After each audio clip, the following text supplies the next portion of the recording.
J'ai été élu non pas pour prendre le pouvoir, mais pour le restituer au peuple américain, à qui il appartient de droit. En matière de politique étrangère, nous renouvelons ce principe fondateur de souveraineté. Le premier devoir de notre gouvernement est envers son peuple, envers nos citoyens. Répondre à leurs besoins, assurer leur sécurité, préserver leurs droits et défendre leurs valeurs. En tant que président des États-Unis, je mettrai toujours l'Amérique en premier. Tout comme vous, dirigeants de vos pays, devez et devriez toujours mettre vos nations en premier. Tous les dirigeants responsables ont l'obligation de servir leurs propres citoyens, et l'État-nation reste le meilleur moyen d'améliorer la condition humaine. Cependant, pour offrir une meilleure vie à nos peuples, nous devons également travailler ensemble, en harmonie et en unité, pour créer un avenir plus sûr et plus pacifique pour tous. Les États-Unis resteront toujours un grand ami du monde, et tout particulièrement de leurs alliés. Mais nous ne pouvons plus nous laisser exploiter ou conclure des accords unilatéraux où les États-Unis n'obtiennent rien en retour. Tant que j'occuperai cette fonction, je défendrai les intérêts de l'Amérique avant tout. As long as I hold this office, I will defend America's interests above all else. Bonjour les amis, je partage avec vous le premier discours tenu par Donald Trump en 2017 à la 72e session de l'Assemblée générale de l'ONU. Dans un monde en quête d'équilibre, où les tensions et les défis ne cessent de croître, un discours se démarque par sa force et sa vision. Aujourd'hui, nous revenons sur une déclaration qui transcende les frontières, appelant à un réveil des nations, à un retour aux valeurs fondamentales de souveraineté, de patriotisme et d'espoir. Que vous soyez passionné de géopolitique ou simplement curieux de comprendre les enjeux du monde actuel, cette vidéo est pour vous. Préparez-vous à plonger dans une analyse captivante qui éclaire le rôle des nations dans la construction d'un avenir de dignité et de paix. Vous trouvez, en description, le lien de l'original de la vidéo en anglais. Restez avec nous jusqu'à la fin pour partager vos réflexions et débattre ensemble de ces idées puissantes. C'est parti!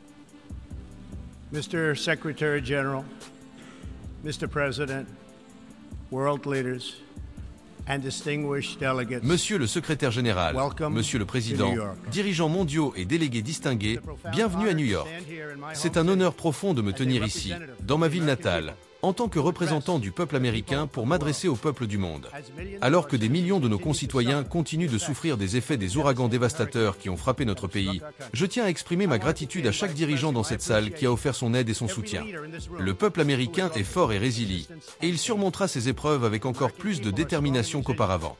Heureusement, les États-Unis ont connu une période de grande prospérité depuis le jour de l'élection, le 8 novembre dernier.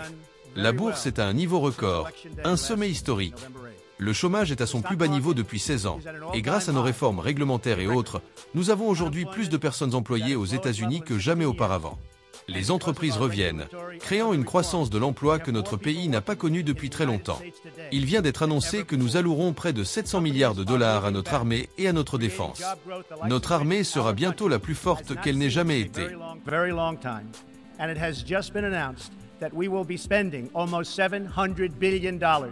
On our military and defense.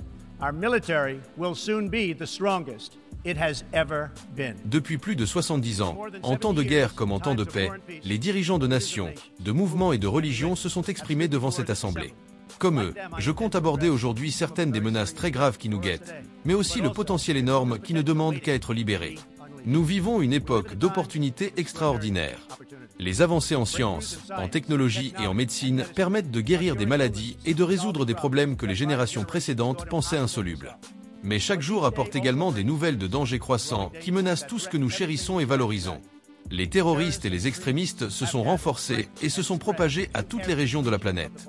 Certains régimes représentés dans cette assemblée soutiennent non seulement des terroristes, mais menacent également d'autres nations et leur propre peuple avec les armes les plus destructrices connues de l'humanité.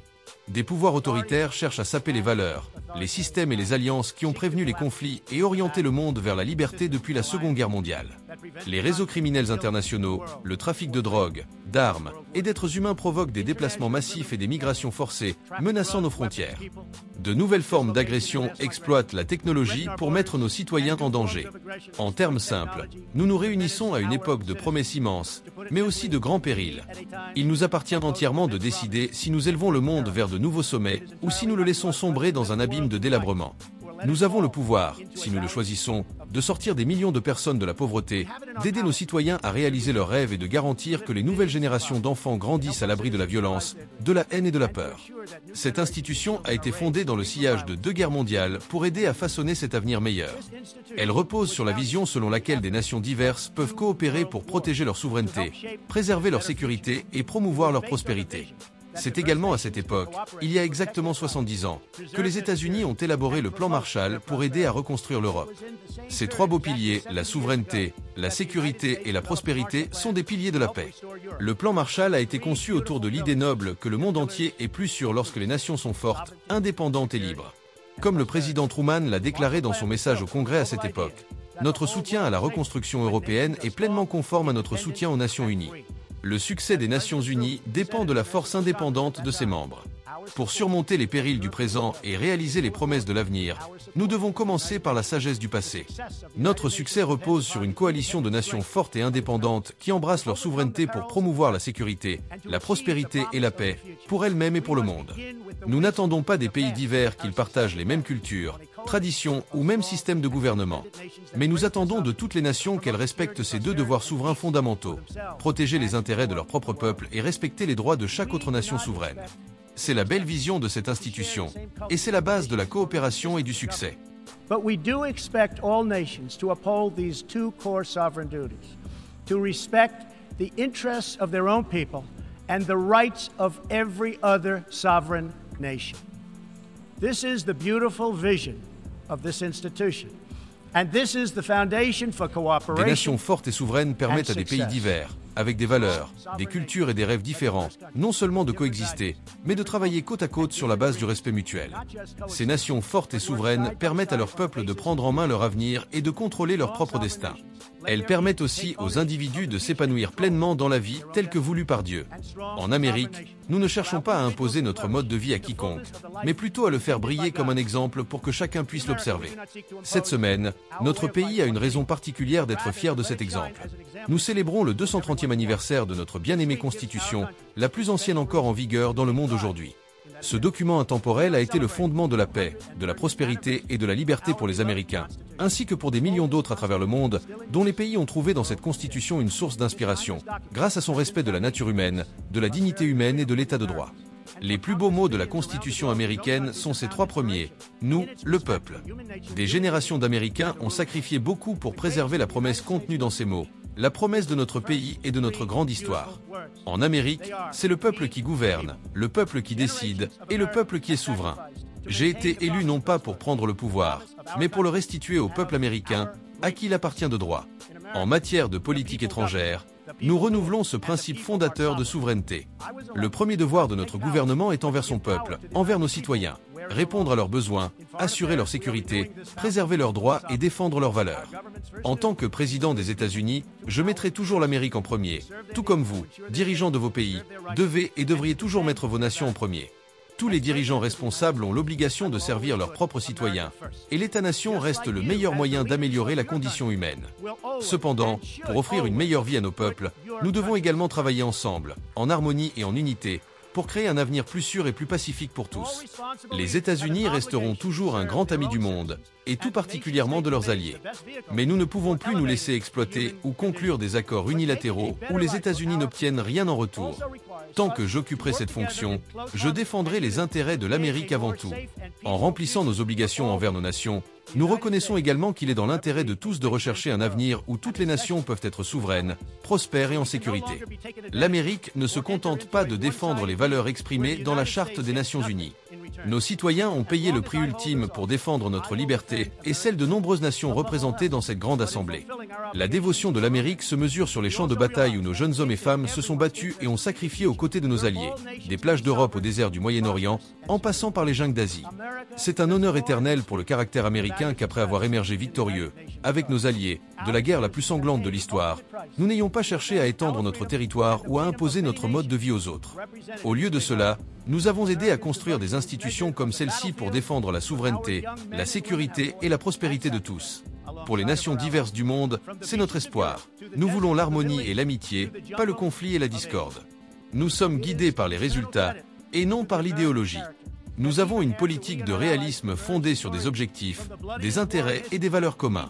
Ce réalisme nous oblige à affronter une question que chaque dirigeant et nation ici présent doit se poser. Glisserons-nous sur la pente de l'apathie, insensibles aux défis, menaces et guerres qui nous guettent? Ou aurons-nous la force et la fierté nécessaires pour affronter ces dangers aujourd'hui, afin que nos citoyens puissent jouir de la paix et de la prospérité demain?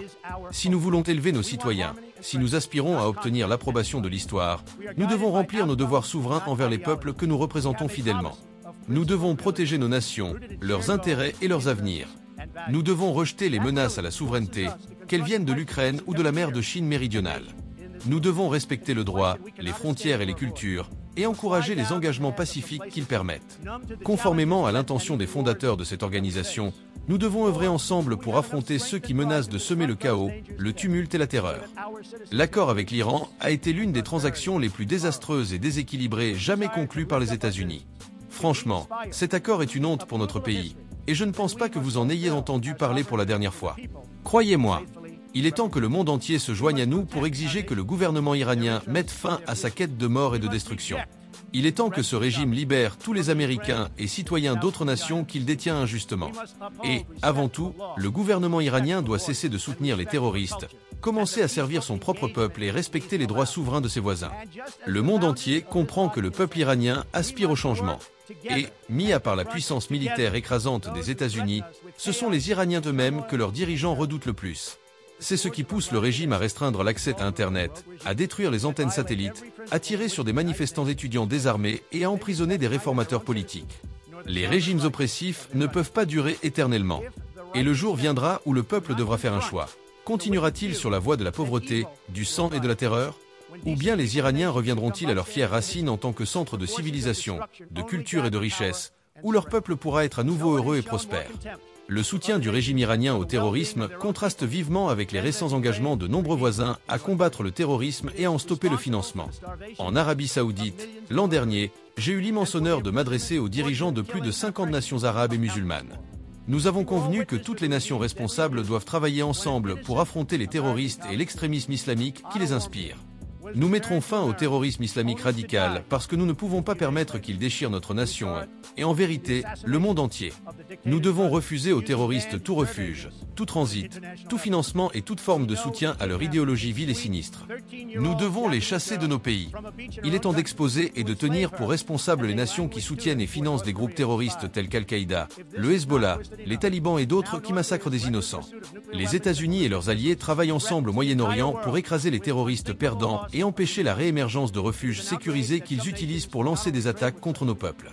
Le mois dernier, j'ai annoncé une nouvelle stratégie pour vaincre ce mal en Afghanistan. Désormais, nos intérêts de sécurité dicteront la durée et la portée des opérations militaires, et non des critères arbitraires fixés par des politiciens. J'ai également totalement modifié les règles d'engagement dans notre combat contre les talibans et d'autres groupes terroristes. En Syrie et en Irak, nous avons réalisé de grands progrès vers la défaite durable de l'État islamique. En fait, notre pays a accompli plus contre l'État islamique ces 8 derniers mois que pendant de nombreuses années combinées. Nous cherchons une désescalade du conflit syrien et une solution politique qui respecte la volonté du peuple syrien. Les actions du régime criminel de Bachar al-Assad, y compris l'utilisation d'armes chimiques contre ses propres citoyens, même des enfants innocents, choquent la conscience de toute personne décente. Aucune société ne peut être en sécurité si des armes chimiques interdites sont autorisées à se répandre. C'est pourquoi les États-Unis ont mené une frappe de missiles contre la base aérienne ayant lancé cette attaque. Nous apprécions les efforts des agences des Nations Unies qui fournissent une aide humanitaire vitale dans les zones libérées de l'État islamique, et nous remercions particulièrement la Jordanie, la Turquie et le Liban pour leur rôle dans l'accueil des réfugiés du conflit syrien. Les États-Unis sont une nation compatissante et ont dépensé des milliards de dollars pour soutenir ces efforts. Nous cherchons une approche de réinstallation des réfugiés qui aide ces personnes maltraitées tout en permettant leur retour éventuel dans leur pays d'origine afin qu'ils participent au processus de reconstruction. Pour le coût de la réinstallation d'un réfugié aux États-Unis, nous pouvons en aider plus de 10 dans leur région d'origine. Par bonté de cœur, nous offrons une aide financière aux pays hôtes de la région et soutenons les récents accords des nations du G20 visant à accueillir les réfugiés aussi près que possible de leur pays d'origine. C'est une approche sûre, responsable et humanitaire. Pendant des décennies, les États-Unis ont fait face à des défis migratoires dans l'hémisphère occidental. Nous avons appris qu'à long terme, la migration incontrôlée est profondément injuste pour les pays d'origine comme pour les pays d'accueil. Pour les pays d'origine, cela réduit la pression domestique en faveur de réformes politiques et économiques nécessaires et les prive du capital humain indispensable pour les motiver et les mettre en œuvre. Pour les pays d'accueil, les coûts considérables de la migration incontrôlée pèsent principalement sur les citoyens à faible revenu, dont les préoccupations sont souvent ignorées par les médias et le gouvernement. Je veux saluer le travail des Nations Unies pour résoudre les problèmes qui poussent les gens à fuir leur foyer. Les missions de maintien de la paix menées par les Nations Unies et l'Union africaine ont apporté des contributions inestimables à la stabilisation des conflits en Afrique. Les États-Unis continuent de mener le monde en matière d'aide humanitaire, y compris pour la prévention et le secours en cas de famine au Soudan du Sud, en Somalie, au nord du Nigeria et au Yémen. Nous avons investi dans l'amélioration de la santé et des opportunités à travers le monde grâce à des programmes comme PEPFAR, qui financent la lutte contre le sida, l'initiative présidentielle contre le paludisme, l'agenda mondial pour la sécurité sanitaire, le Fonds mondial pour mettre fin à l'esclavage moderne et l'initiative de financement des femmes entrepreneurs, qui témoignent de notre engagement à autonomiser les femmes partout dans le monde. Nous remercions également le secrétaire général pour avoir reconnu que les Nations Unies doivent se réformer si elles veulent être un partenaire efficace pour relever les défis liés à la souveraineté, à la sécurité et à la prospérité. Trop souvent, cette organisation se concentre sur la bureaucratie et les procédures plutôt que sur les résultats. Dans certains cas, des États qui cherchent à saper les nobles objectifs de cette institution ont détourné les systèmes censés les promouvoir. Par exemple, il est profondément embarrassant pour les Nations Unies que certains gouvernements ayant de graves antécédents en matière de droits humains siègent au Conseil des droits de l'homme de l'ONU. Les États-Unis, parmi les 193 pays membres des Nations Unies, contribuent à hauteur de 22% du budget total, voire plus. En réalité, nous payons bien davantage que ce que la plupart réalisent. Bien que ce fardeau financier soit injuste, il serait pleinement justifié si les Nations Unies atteignaient réellement leurs objectifs déclarés, en particulier celui de la paix. Cependant, de vastes régions du monde sont en conflit, et certaines sombrent dans le chaos. Les dirigeants présents dans cette salle, sous l'égide des Nations Unies, peuvent résoudre bon nombre de ces problèmes vicieux et complexes. Le peuple américain espère qu'un jour, les Nations Unies deviendront un défenseur plus responsable et plus efficace de la dignité humaine et de la liberté dans le monde. En attendant, nous croyons qu'aucun pays ne devrait supporter de manière disproportionnée les charges militaires ou financières. Les nations du monde doivent jouer un rôle accru pour promouvoir des sociétés sûres et prospères dans leur propre région. C'est pourquoi, dans l'hémisphère occidental, les États-Unis se sont opposés au régime corrompu et déstabilisant à Cuba et ont embrassé le rêve durable du peuple cubain de vivre en liberté. Mon administration a récemment annoncé que nous ne lèverons pas les sanctions contre le gouvernement cubain tant qu'il ne procédera pas à des réformes fondamentales. Nous avons également imposé des sanctions strictes et ciblées contre le régime socialiste de Maduro au Venezuela, qui a conduit une nation autrefois prospère au bord de l'effondrement total. La dictature socialiste de Nicolás Maduro a infligé une terrible souffrance au peuple vénézuélien. Ce régime corrompu a détruit une nation prospère en imposant une idéologie défaillante qui, partout où elle a été mise en œuvre, a engendré pauvreté et misère. Pour aggraver les choses, Maduro a défié son propre peuple, volant le pouvoir à leurs représentants élus pour préserver son règne désastreux. Le peuple vénézuélien est affamé et leur pays s'effondre. Leurs institutions démocratiques sont détruites. Cette situation est totalement inacceptable et nous ne pouvons rester les bras croisés. En tant que voisins responsables et amis, nous avons un objectif commun, aider le peuple vénézuélien à retrouver sa liberté, à redresser son pays et à restaurer sa démocratie. Je tiens à remercier les dirigeants présents dans cette salle pour avoir condamné ce régime et apporté un soutien vital au peuple vénézuélien. Les États-Unis ont pris des mesures importantes pour demander des comptes au régime. Nous sommes prêts à aller plus loin si le gouvernement vénézuélien persiste à imposer une règle autoritaire à son peuple. Nous appelons à la restauration complète de la démocratie et des libertés politiques au Venezuela. Le problème du Venezuela n'est pas que le socialisme a été mal appliqué, mais qu'il a été appliqué fidèlement. De l'Union soviétique à Cuba en passant par le Venezuela, partout où le socialisme ou le communisme a été adopté, il a engendré douleur, dévastation et échec. Ceux qui prônent les principes de ces idéologies discréditées ne font qu'aggraver les souffrances des populations qui vivent sous ces systèmes cruels. L'Amérique se tient aux côtés de chaque personne vivant sous un régime brutal. Notre respect pour la souveraineté est aussi un appel à l'action. Tous les peuples méritent un gouvernement qui se soucie de leur sécurité, de leurs intérêts et de leur bien-être, y compris leur prospérité. En Amérique, nous cherchons à renforcer nos liens commerciaux et économiques avec toutes les nations de bonne volonté. Mais ces échanges doivent être équitables et réciproques.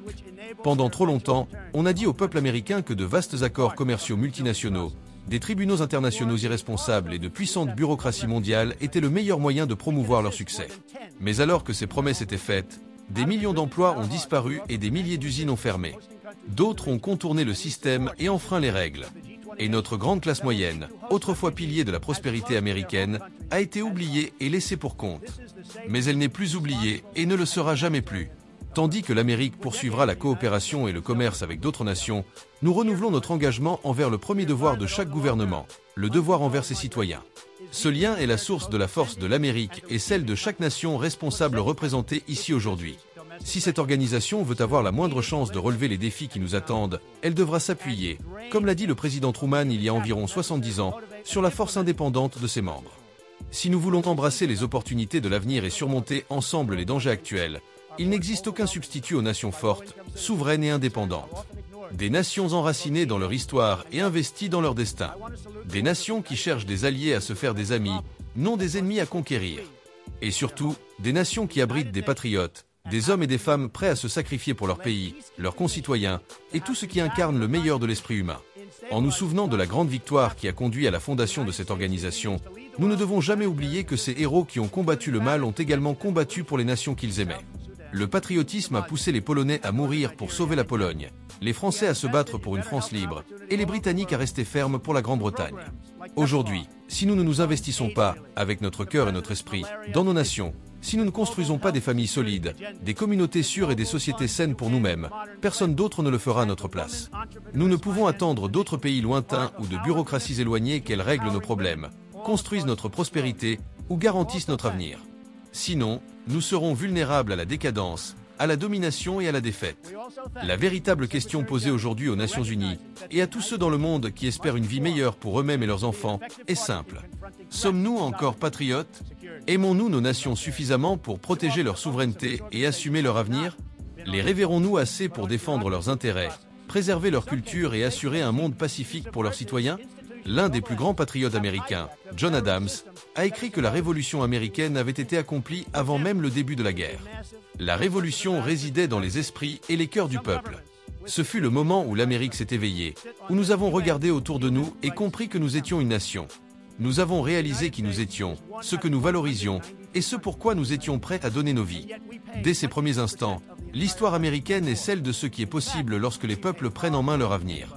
Les États-Unis d'Amérique ont été l'une des plus grandes forces du bien dans l'histoire du monde et les plus grands défenseurs de la souveraineté, de la sécurité et de la prospérité pour tous. Aujourd'hui, nous appelons à un grand réveil des nations, à la renaissance de leur esprit, de leur fierté, de leur peuple et de leur patriotisme.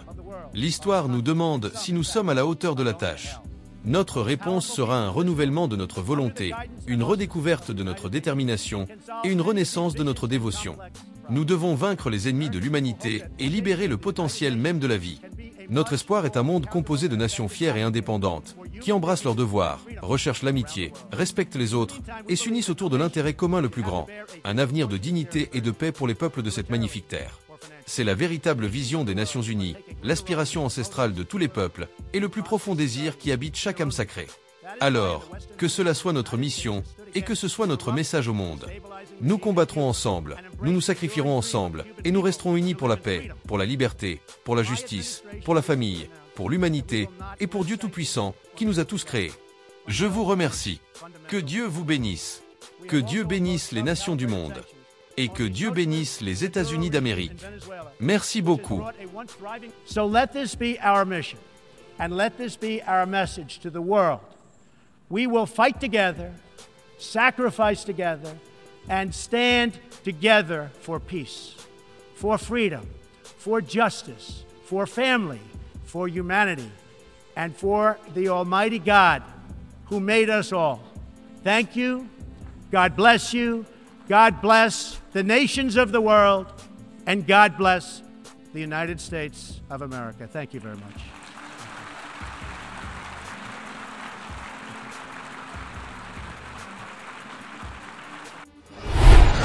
Les propos de Donald Trump mettent en lumière des principes fondamentaux qui transcendent la politique et peuvent s'appliquer directement à la quête d'excellence dans nos vies personnelles et professionnelles.